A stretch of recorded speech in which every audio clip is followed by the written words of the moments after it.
1917 সালে লেনিনের রুশ বিপ্লব পৃথিবীর বুকে তৎকালীন সোভিয়েত ইউনিয়নকে এক পরাশক্তিতে পরিণত করেছিল। দ্বিতীয় বিশ্বযুদ্ধে স্ট্যালিন যদি রেড আর্মিকে মাঠে না নামাতো তাহলে হয়তো ইউরোপ হিটলারের নাৎসি বাহিনীর দখলে চলে আসত। দ্বিতীয় বিশ্বযুদ্ধের পর শক্তিশালী সোভিয়েত ইউনিয়নকে ভেঙে দিতে মার্কিন যুক্তরাষ্ট্রের নেতৃত্বে পশ্চিমা সাম্রাজ্যবাদীরা ন্যাটো নামক কুখ্যাত সামরিক জোট গঠন করে এবং 90-এর দশকের শুরুতে পশ্চিমা চক্রান্ত সফল হয়। ভেঙে পড়ে সোভিয়েত ইউনিয়ন, গঠিত হয় রাশিয়ান ফেডারেশন। কথা ছিল রাশিয়ার সার্বভৌমত্ব ক্ষুণ্ণ হয় এমন কোনো অঞ্চলে প্রবেশ করবে না ন্যাটো, কিন্তু সে কথা রাখেনি তারা। নতুন শতাব্দীর রাশিয়ান লৌহমানব ভ্লাদিমির পুতিন যখন রাশিয়ার হারানো জৌলুস উদ্ধারে ব্যস্ত, ঠিক তখনই ইউক্রেনকে ব্যবহার করে রাশিয়া আগ্রাসন চালানোর পরিকল্পনা করে বসে যুক্তরাষ্ট্রের নেতৃত্বাধীন পশ্চিমাদের কুখ্যাত সামরিক জোট। কিন্তু পুতিনের সময়োপযোগী পদক্ষেপে বড় ধরনের বিপদ থেকে রক্ষা পায় রাশিয়া এবং যুক্তরাষ্ট্র ও ইউরোপীয় সাম্রাজ্যবাদীদের বলির পাঁঠাতে পরিণত হয় ইউক্রেন।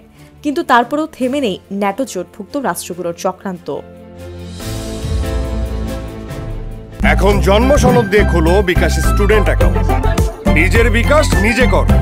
গত 2 বছরেরও বেশি সময় ধরে চলা ইউক্রেন যুদ্ধে জেতার ন্যূনতম সম্ভাবনা তৈরি করতে পারেনি ইউক্রেন। উল্টো রাশিয়ার কাছে অঞ্চল হারিয়েছে পশ্চিমা মদতপুষ্ট দেশটি। গত মাসের শেষ ভাগে গাজা গণহত্যা সমর্থনকারী মার্কিন প্রেসিডেন্ট জো বাইডেন ইউক্রেনকে অনুমতি দিয়েছেন রাশিয়ায় মার্কিন অস্ত্র ব্যবহার করে হামলা চালানোর। ঠিক এর পরপরই চলতি সপ্তাহে রাশিয়ার ভেতর ভয়াবহ 2টি সন্ত্রাসী হামলা সংঘটিত হয়, একটি ক্রিমিয়ায়, অন্যটি দাগেস্তানে। মার্কিন যুক্তরাষ্ট্রে সরবরাহকৃত অস্ত্র ক্ষেপণাস্ত্র দিয়ে ইউক্রেন থেকে রাশিয়ায় অধিকৃত ক্রিমিয়ায় সন্ত্রাসী হামলা চালানো হয়।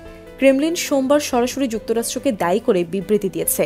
এছাড়াও রাশিয়ার পররাষ্ট্র মন্ত্রণালয় মার্কিন রাষ্ট্রদূত লিন ট্রেসিকে তলব করে বলেছে, ওয়াশিংটন রাশিয়ার বিরুদ্ধে হাইব্রিড যুদ্ধ চালাচ্ছে এবং সংঘাতের একটি পক্ষ হয়ে উঠছে। মার্কিন যুক্তরাষ্ট্রের প্রতি কড়া হুঁশিয়ারি উচ্চারণ করে রুশ পররাষ্ট্র মন্ত্রণালয় আরও বলেছে, কঠিন প্রতিশোধমূলক ব্যবস্থা রাশিয়ার পক্ষ থেকে অবশ্যই গ্রহণ করা হবে। এদিকে রুশ পররাষ্ট্রমন্ত্রী সের্গেই ল্যাভরভ বেলারুশের জাতীয় পরিষদের প্রজাতন্ত্রের কাউন্সিল স্পিকার নাটালিয়া কোচানোভার সাথে বৈঠককালে জানান, দাগেস্তান ও ক্রিমিয়ার সেভাস্তোপোলে সর্বশেষ সন্ত্রাসী হামলাগুলো একই সাথে পরিচালিত ও পরিকল্পিত হতে পারে। তিনি নাটালিয়াকে বলেন, আমরা ক্রিমিয়া ও দাগেস্তানে সন্ত্রাসী হামলার জন্য আপনার সমবেদনার প্রতি কৃতজ্ঞ। আমাদের সন্দেহ নেই এই 2টি হামলা একত্রে পরিচালিত হয়েছে। একইভাবে আমাদের সন্দেহ নেই সেভাস্তোপোলের হামলার পেছনে আমেরিকানরা ছিল।